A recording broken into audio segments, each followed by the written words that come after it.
Hay ciudades que podemos encontrar en los mapas y luego hay otras que viven sobre todo en nuestra imaginación. Y Nueva York, bueno, Nueva York es quizá la única que late con la misma fuerza en los dos mundos. Pero lo curioso es que su imagen global, esa silueta que reconocemos al instante, no la moldearon solo arquitectos de acero y cristal, la moldearon sobre todo arquitectos de luz y sombra, los cineastas. Esta idea la resumió a la perfección el escritor James Sanders. Él entendió que, en realidad, hablamos de dos Nueva York. Una es la de asfalto, la que puedes tocar. La otra es una ciudad mítica que nació directamente de las películas. Y es esa ciudad imaginaria que es tan potente o incluso más que la real la que vamos a explorar hoy. Cómo se construyó y quiénes fueron sus arquitectos. Porque, claro, esta metrópolis mítica no tiene un único creador. Cada director ha sido una especie de urbanista de la imaginación. Ha trazado sus propias calles, ha levantado sus propios rascacielos emocionales y ha construido una versión única de la ciudad, una que solo existía en su cabeza. Probablemente nadie lo entendió mejor que uno de sus grandes cronistas, Martin Scorsese, que decía que cada cineasta neoyorquino tiene su propia visión. Y esto es fundamental, ¿eh? No existe una única Nueva York de cine, existen cientos. Y todas esas versiones, que muchas veces se contradicen entre sí, conviven en nuestra memoria colectiva. A ver, pensemos un momento en los años 70. Por un lado tenemos la Nueva York de Woody Allen en Manhattan, un sueño idealizado en blanco y negro, casi un poema de amor a la ciudad. Y por otro, la Nueva York de Coppola en El Padrino, un laberinto de sombras, de poder, de violencia. Es la misma ciudad, la misma década, pero son dos universos opuestos. Y esa dualidad, en el fondo, define la ciudad. La Nueva Yorkena de Woody Allen es una conversación intelectual en un café, con Gershwin de fondo. La de Scorsese es el olor a asfalto mojado, el sonido de una sirena lejana. Es una memoria mucho más visceral, nostálgica y a menudo brutal. Es el romance contra la crudeza. ¿Vale? Pero, ¿cómo lo hicieron? O sea, ¿cuál es el mecanismo para coger lugares reales de ladrillo y cemento y convertirlos en íconos universales, en símbolos cargados de un significado que va mucho más allá de sus fronteras físicas? Pues el proceso es fascinante. Y Central Park es el ejemplo perfecto.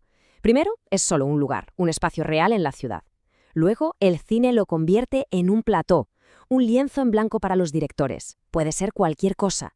Y finalmente, de tanto usarlo, el cine lo eleva a la categoría de símbolo, un ícono mundial de romance y aventura urbana que ya no podemos separar del parque real.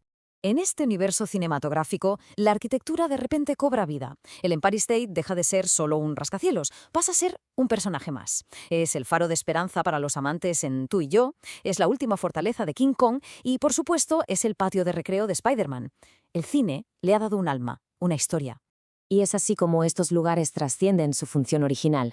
Un puente ya no es solo algo para cruzar un río, se impregna de las historias que se contaron sobre él y se convierte en lo que podríamos llamar un hito cinematográfico, un lugar cuyo significado global ya no lo define su geografía, sino su filmografía. Y si hablamos de actores de reparto, el Metro de Nueva York es probablemente el mejor de la historia. Es un auténtico camaleón. En La Jungla de Cristal es un campo de batalla urbano. En The French Connection es la red laberíntica de una persecución mítica. Y en Asalto al tren Pelham 133 se convierte en una trampa mortal y claustrofóbica. Es el mismo espacio, pero con infinitas personalidades. Pocos lugares reflejan esta simbiosis como Times Square. En los 70, Taxi Driver lo inmortalizó como el epicentro de la decadencia. En los 90, el cine familiar nos mostró su transformación en un centro comercial. Y hoy es el escenario brillante y global para batallas de superhéroes. El cine no solo documentó el cambio, ayudó a arrabar a fuego la identidad de cada una de sus épocas. Pero ojo, que toda esta construcción del mito no fue el accidente artístico, ni mucho menos. Fue, y sigue siendo, una estrategia económica muy deliberada.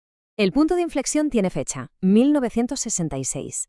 En esa época, la ciudad perdía rodajes que se iban al sol de Hollywood, pero el alcalde, John Lindsay, tuvo una visión. Creó la primera comisión de cine de Estados Unidos. El objetivo, muy claro, eliminar trabas y convertir cada calle de Nueva York en un plató abierto al mundo. ¿Y el resultado? Pues fue inmediato, una auténtica explosión creativa y económica. La estrategia funcionó tan bien que solo en el primer año la producción de películas en la ciudad se duplicó, un crecimiento del 100%.